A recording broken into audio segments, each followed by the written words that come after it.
The hall in Riverrun was cold that night, not because of the wind, though autumn was creeping in fast, but because of what was about to happen. The great banners of House Stark hung proudly behind Robb as he stood tall, his face shadowed by the flickering light of the braziers. Every lord in the room knew what this meant.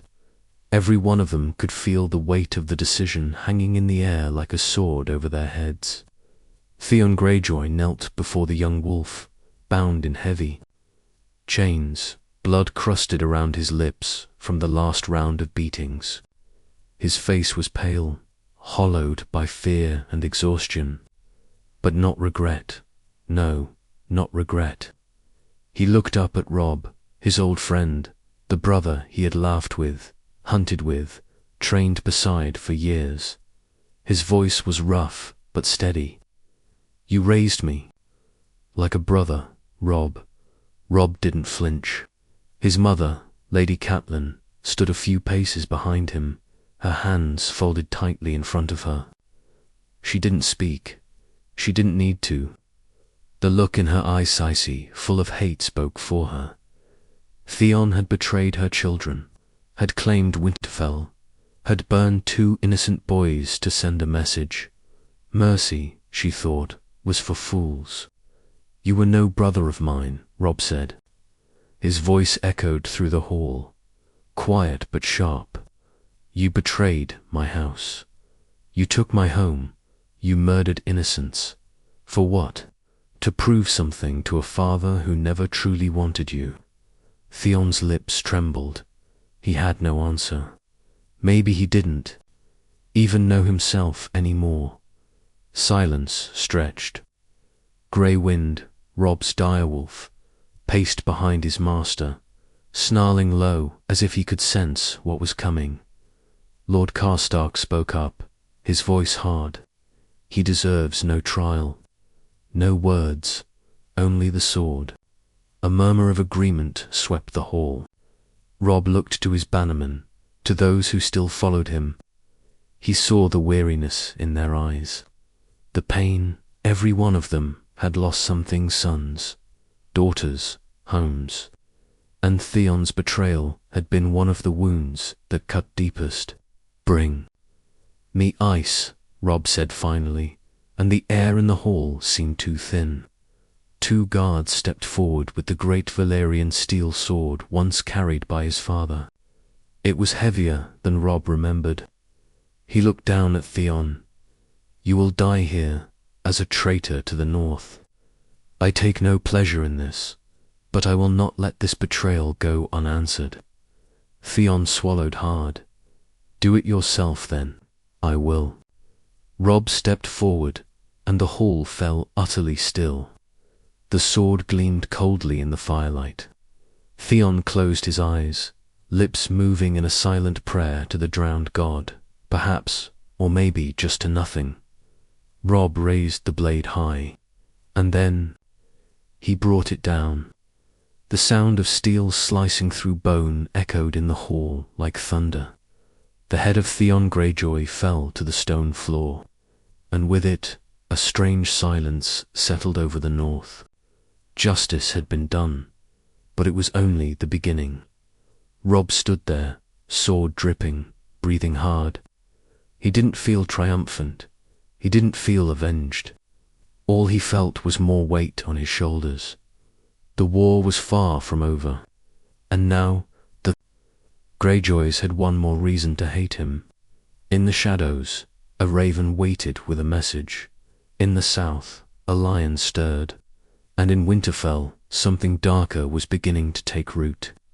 Robb Stark had chosen justice, but war does not forgive, and blood never washes clean. The halls were quieter after Theon's execution. The fire burned low that night, casting long, flickering shadows on the stone walls. Robb Stark sat alone in his war tent, the weight of the sword ice heavier now than ever before. Ivan went in his hands. Theon's death had sent a message to every corner of the Riverlands and beyond. Betrayal would not be tolerated, but messages Robb was learning, always had two sides. The northern lords had been satisfied, maybe even pleased. Men like Lord Karstark and Great John Umber had long thirsted for retribution.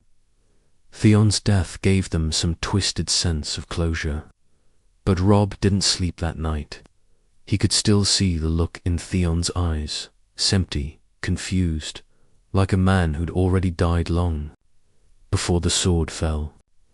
At dawn, the raven arrived.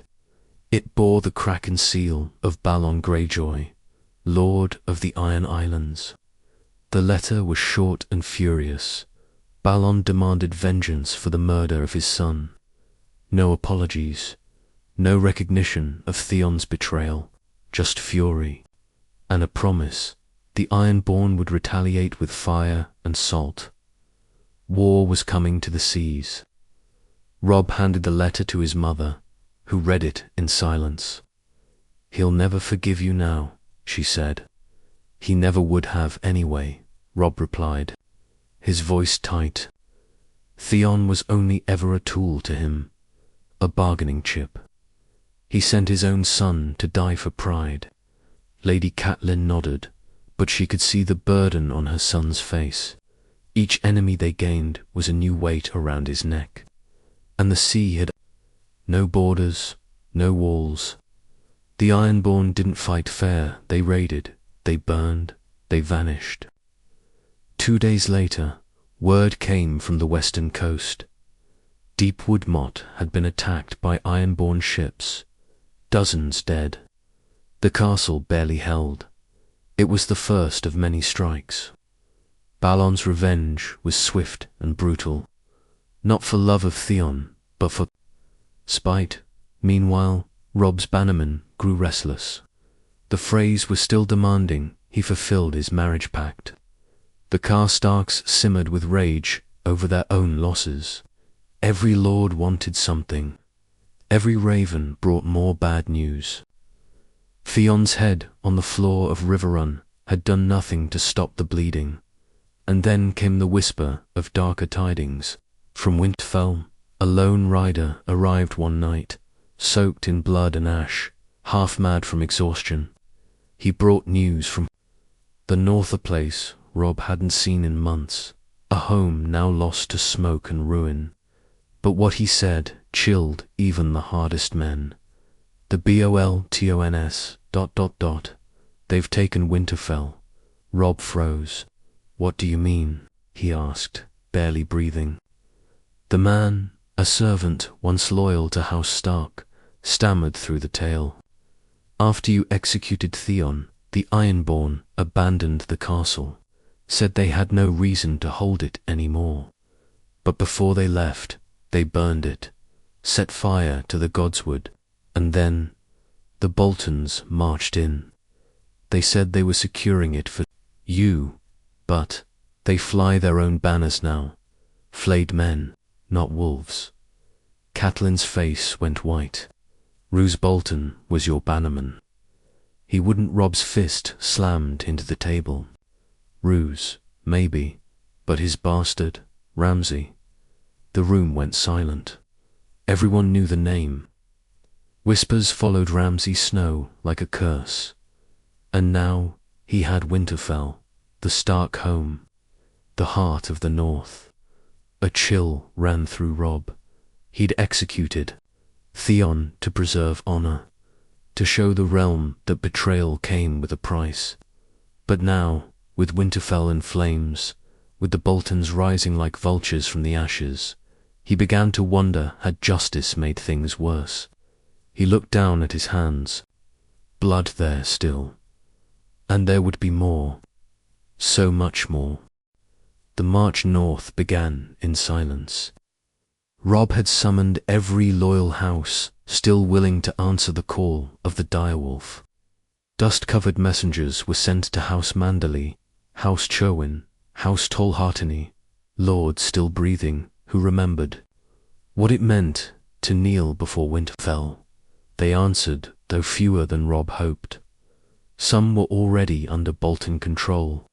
Others were too afraid to choose sides. But the banners that did come rode hard and fast, rallying under the grey diadem.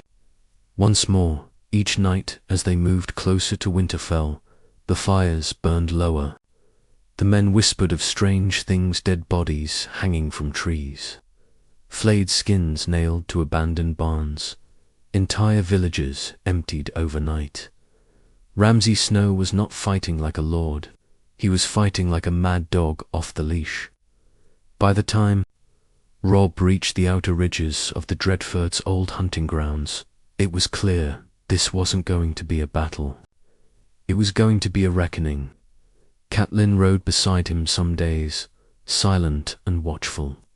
She could see her son slipping, piece by piece, into something colder than even the northern winds. The boy who once played with Theon in the snow was gone. What remained was something forged by fire, steel, and betrayal. The evening before the assault, a scout returned, bloody, pale, and half frozen. "They've dug pits around Winterfell," he said, shaking, "full of wolves, or worse, I think. I think they were people once." Robb said nothing. He only stared out across the horizon, where the smoking ruin of his home barely pierced the grey sky. In the distance, Winterfell stood broken, its towers blackened from fire. The great weirwood tree in the godswood was charred and leaning, but the flayed man of House Bolton flew proudly above it. A final insult. "Tomorrow," Robb muttered. At dawn, that night, in his tent, Grey Wind refused to sleep. The direwolf growled low, pacing at the tent flap, restless and tense. Robb sat, sharpening his blade. Ice gleamed, as if thirsting again for blood. "My father always said the man who passes the sentence should swing the sword," he whispered, running his thumb along the edge. "But what happens when you've passed too many sentences?" Catelyn stepped inside, her face pale and drawn. "Justice isn't always clean, Robb." "No," he said, still staring at the blade. "Sometimes it smells like burning flesh." She sat beside him, her voice barely above a whisper. "Theon's death was justice, but Winterfell this is vengeance." He didn't argue, because she was right. When dawn came, the northern forces moved like ghosts. They wore no bright banners, no horns blew. This was no battle of glory. This was a war of ghosts reclaiming their graves. Bolton men waited behind the walls, but they weren't prepared. Ramsay had grown cocky, unafraid of retaliation. He had expected silence or fear, but what he got was fury. Grey Wind led the charge, leaping into the fray like a demon from the old tales. Arrows flew, screams rose. The outer gates were torn apart by ram and fire, and Robb, sword in hand, led them all. He didn't bark orders like a commander. He fought like a Stark possessed. Men tried to run, they were cut down. Some begged, they were silenced. By nightfall, the Boltons were broken. And then, through the smoke and blood, Robb found him. Ramsay Snow, standing in the great hall of Winterfell, surrounded by the remains of Stark tapestries he'd burned. He smiled, that same twisted, snake-like grin he wore even when faced with death. "Come to take your castle back, little wolf." Robb didn't speak. He simply raised ice again, and Ramsay laughed. "Go on then. Be just like your father." Robb stepped closer, his face unreadable. But this time there would be no trial, no mercy. The blade swung, and Winterfell was silent once more. After the smoke cleared, the snow fell. Ash and ice mingled in the air like ghosts dancing above the dead. Winterfell, once the heart of the north, stood blackened and broken. Its walls cracked, its gates shattered, and its ancient heart tree nothing more than charred bone. The stench of blood hung heavy. The wolves had taken back their den, but at a cost. Robb stood in the great hall, staring at the twisted corpse of Ramsay Snow, ice dripped crimson at his side. The stone floor was slick with the bastard's blood. No last words, no plea, just a smirk frozen on Ramsay's face, as if he thought he'd won something anyway. But the war wasn't over, not truly. They buried the bodies in shallow graves, for the ground had already begun to harden with frost. The North didn't wait for grief to finish its work. Crows circled endlessly, feasting on what the flames hadn't. What was once Winterfell was now a ruined one, yes, but barely recognizable. Even the Godswood, where once Robb had prayed as a boy, had been hacked apart, defiled. The men tried not to look at it. They kept their eyes down. There was no song in their victory, only a silence more damning than any lament. Robb sat in the Lord's chambers that night, alone. The room was cold roof, half collapsed, walls scorched. It had once been his father's. It felt like a tomb now. He traced the edge of the wooden desk with his fingers, remembering Lord Eddard's steady voice, the lessons, the quiet dignity, and the unspoken rule that a Stark must never become the very thing they hate. He looked down at his hands, still stained, still shaking. A knock broke the silence. It was Lady Mage Mormont, her furs soaked in blood and snow. "You did what needed doing," she said, stepping in uninvited. He was no man, just a beast in skin. The North will remember this day. Robb met her eyes. Will they remember what he did, or what I've become? She paused, then sighed. Does it matter? Dead is dead. And you're still breathing. The rest is a luxury. She left him then, without ceremony. Like everyone else lately, no one looked at him the same way anymore. Not like they had when he first called the banners. Back then he was the young wolf, the boy who would save them, the hope of the North. Now, even the way they bowed had changed. Out of fear, not loyalty. Later that night, Catelyn entered quietly and sat by the broken hearth, arms folded around herself. She didn't speak for a long time. Then she said, softly, "I never wanted this for you." Robb didn't look up. She continued, "Not the crown, not the war. I wanted you safe, married, happy. I wanted grandchildren, not battlefields and ghosts." He swallowed hard. "I did what had to be done, I know," she said. "And that's what frightens me." A wind howled through the cracks in the walls. Somewhere below, the remaining direwolves howled back. It sounded like morning. The next morning, Maester Vyman approached with a sealed raven. "It's from the twins," he said carefully. Robb broke the wax and read the letter in silence. When he finished, his jaw tightened. Walder Frey was furious. "They've heard of Theon's execution," Robb muttered. "And the Boltons.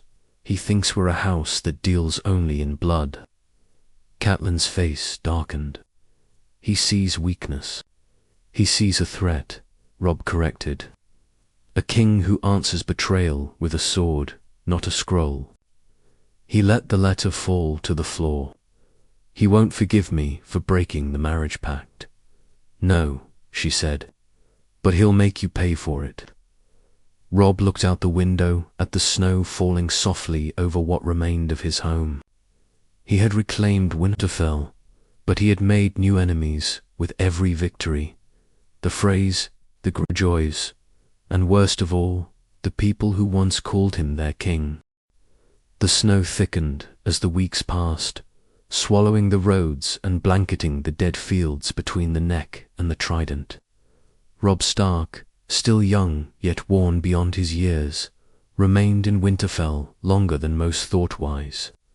He said it was to rebuild, to honor his ancestors, to remind the North that the wolves still held their ground. But truth be told, he was stalling. There was nothing left to rebuild. The castle's bones were scorched. The people who once filled its halls were gone. And every night he dreamed of Theon, his head rolling, eyes wide with a question Robb could never answer. One morning a raven brought darker news than usual. Lord Rickard Karstark was dead, assassinated. His 2 sons had been ambushed days earlier on the King's Road, and now their father had followed them to the grave. The message bore no crest, no signature, just blood on parchment and a single phrase. The North remembers. Robb stared at it for a long time. I thought he was loyal, he whispered. He was, Catelyn said bitterly, snatching the note. Too loyal to his grief, to vengeance. The Karstarks had never truly forgiven Robb for executing Theon without consulting them. To them, Theon had not only betrayed the Starks, but also cost them lives. They'd wanted slow suffering, not swift justice. Now, with their lord dead, the Karstark banners were withdrawing from the war entirely.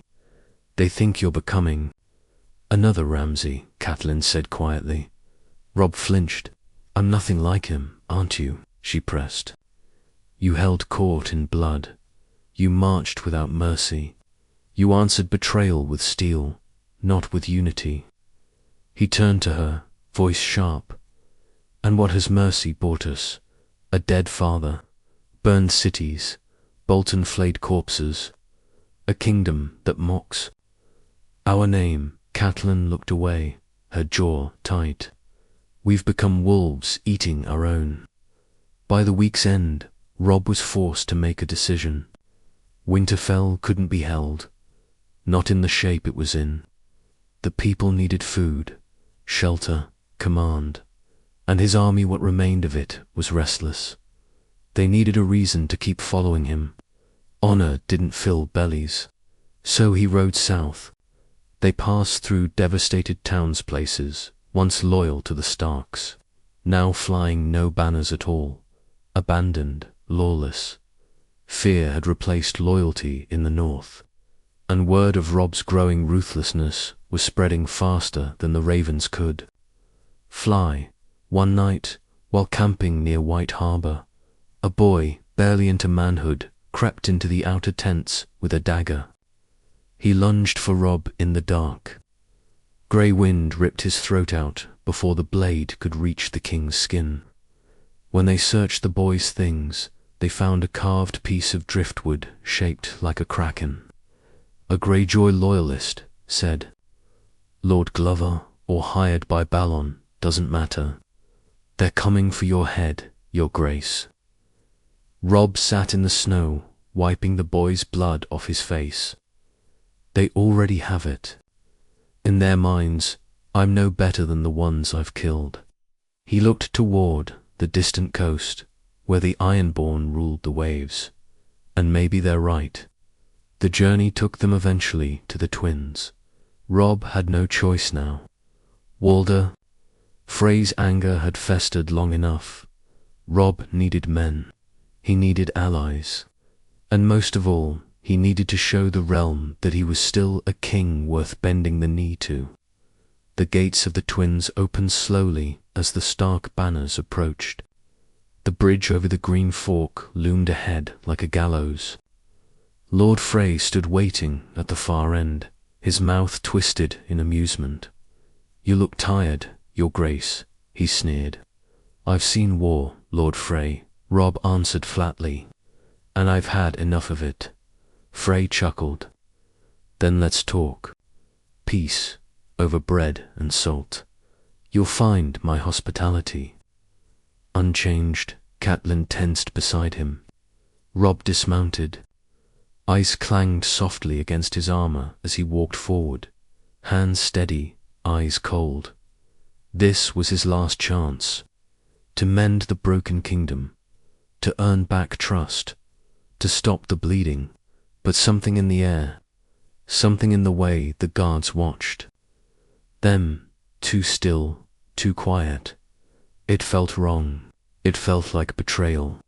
And in the twins, betrayal was a tradition. The feast began like any other. Roaring fires lit the great hall of the twins, casting warm light over stone walls and long wooden tables. Musicians played cheerful tunes, and flagons of wine flowed like rivers. Walder Frey sat at the head of the table, grinning like a man who knew something no one else did. Robb sat with his bannermen, flanked by his mother and Lord Boltonroos, quiet and watchful, dressed in his usual muted grey and pink. There was meat on the table, laughter in the air, and yet not a soul was at ease. Catelyn could feel it in her bones. She watched the Frey's servants too closely, how they moved, stiffly, avoided eye contact, gripped trays like weapons. She noticed how the doors remained closed, how the Frey soldiers who drank never seemed to get drunk. And worst of all, she noticed Roose Bolton's hands, how he never reached for his wine. Robb made a show of laughter, toasted to Walder Frey's generosity, even spoke kindly to the Frey daughters, though everyone knew the insult that still lingered over the broken betrothal. They had all come hoping to heal the wound, but some wounds fester instead of closing. Catelyn leaned toward her son, whispering, "Something is wrong." He glanced at her, too late to turn back now. Her fingers gripped the edge of the table. Then came the signal. The doors slammed shut, the music stopped, and for one long, soul-crushing moment, there was silence. Then screaming, crossbow. Bolts rained from the balconies. One struck Lord Tallheart in the chest. Another tore through Seer Wendell Manderly's throat. Men scrambled to draw swords, but they were surrounded. Guards turned on guests. Servants pulled knives from sleeves. Catelyn dove toward Robb, yanking him behind a table. Grey wind howled from outside, and then nothing. A silence that screamed, louder than anything she'd ever heard. She looked toward Roose Bolton. He was calm, unmoving, and then he stood. Robb rose to meet him, blood soaking through his doublet, a bolt lodged in his side, still standing, still fighting to breathe. Roose met his eyes. "The Lannisters send their regards," he said softly. Anne drove a dagger into the king's heart. Catelyn screamed. She grabbed a dagger from a fallen guard, seized Walder Frey's youngest wife, and pressed the blade to her throat. "Let him go," she shouted, voice breaking. "Let him go, or I'll cut her open." Walder only smirked. "Go on then, she's not one I'd miss." Catelyn stared at him, eyes full of madness and despair. Then she slit the girl's throat in one sharp, shaking motion. Her scream that followed wasn't rage, it was grief, and then the steel found her, too. The Red Wedding, they would call it. The night the North bled. The night honor died. But the story did not end with the death of Robb Stark. Not truly, because the North remembers, and the winds of vengeance are never far behind. The North froze, not from snow, not from the creeping cold of winter, but from silence, the kind that follows massacre, the kind that spreads faster than fire, faster than war. By the time word of the Red Wedding reached the scattered northern holds, it was already myth whispers in the snow of crossbows in the rafters, of stark blood-staining Frey stone, of betrayal dressed in music and wine. No one knew the full truth, and yet they knew enough. Robb Stark, the young wolf, was dead. His mother, Lady Catelyn, dead. his direwolf, Grey Wind, slaughtered, and his army, the last great force of the north, butchered like cattle at a banquet. The riverlands wept, the north went still, and the Boltons rose. Roose Bolton, Warden of the North, a title granted by a southern king who never set foot on northern soil, by a boy with a crown bought by treachery and the weight of lion gold. Roose flew the flayed man over Winterfell now, as if it had always belonged there, as if the wolf had never howled. The old houses hesitated, the Manderleys fell quiet, the Glovers stayed hidden, the Umbers broken, scattered.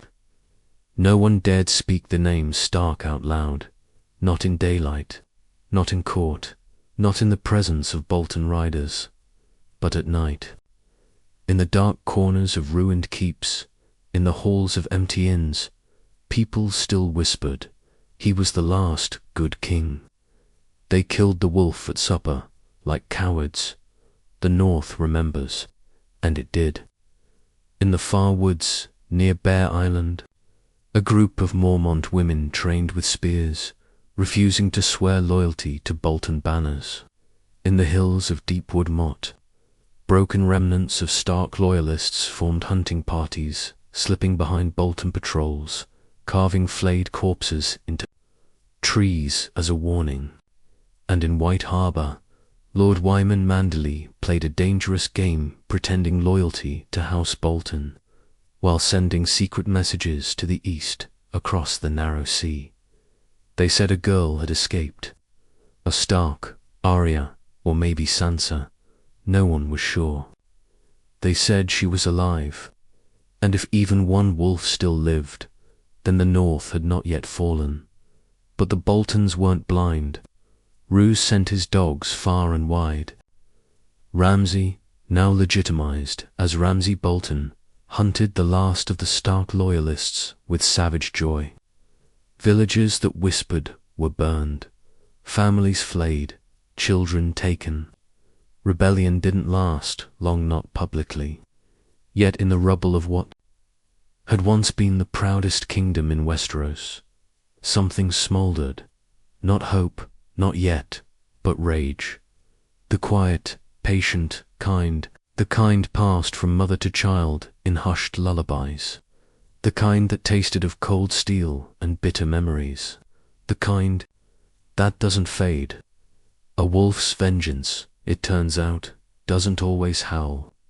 Sometimes it waits. Now the stage is set for a reckoning. The wind howled across the fields of the north like the cry of a ghost wolf long dead, refusing to rest. Years passed, but time did not heal. It only hardened. Winterfell, under Bolton rule, stood like a corpse dressed in noble clothes. The walls had been patched, the banners changed, but the soul of the place was gone. Servants moved like prisoners. The halls echoed with silence instead of laughter. The godswood, once sacred, remained scorched and bare. Ramsay Bolton ruled with his usual cruelty, whipping, flaying, starving, hunting men like sport. His father watched, never stopping him, only correcting him when cruelty became impractical. Fear must rule, but not break, Roose would say. A broken north is not a loyal one. But Ramsay didn't care for loyalty, only obedience and blood. Then the rumors began. Whispers of wildlings moving beneath the wall, of Jon Snow, rising to command at Castle Black, of a red woman who spoke of kings rising from ashes, of Sansa Stark alive, no longer a girl hidden in King's Landing, but a woman burning with quiet fury. They said she had escaped Ramsay's clutches. They said she had found allies. Some even claimed she was gathering an army in the snow. Ramsay laughed at the talk. "Let the bitch try," he snarled. "I'll hang her from the highest tower myself." But Roose grew cautious. Even a cornered wolf bites hardest before it dies, he warned. And then came the banners. House Mormont, House Hornwood, the wildlings from beyond the wall, a bastard named Jon Snow, leading them all. He carried no crown, only a sword, and a name now whispered louder than any other in the north. Stark. Jon marched on Winterfell with less than half the men. Ramsay held, but every step of his journey sparked fires. Villagers opened their doors. Bastards and broken men joined his cause. Even those who once knelt to Roose began to waver, because the flayed man only ruled through terror. But the direwolf ruled through memory, and the North remembered. The day the armies clashed outside Winterfell, the ground turned to mud beneath the bodies. Ramsay taunted, played his twisted games, released Rickon Stark only to cut him down in front of Jon's eyes. The old cruelty. But Jon didn't fall.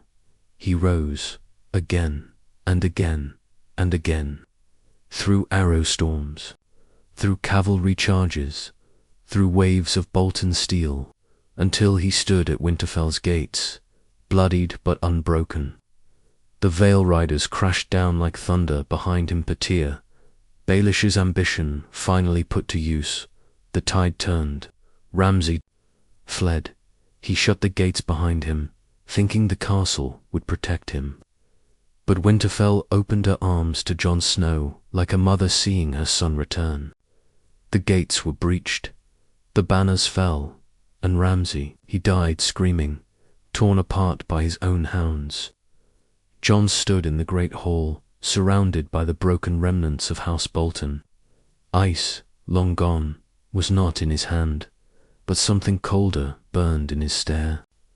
"I'm not a king," he told them, "but I am a Stark." Sansa stood beside him, face unreadable, and we remember. That winter the flayed man was taken down, and the direwolf rose again, not through crown or conquest, but through survival. The North had bled, the North had broken, but it had not forgotten. And in that remembering, in the quiet strength of a name carved deep into stone and spirit, the Starks returned.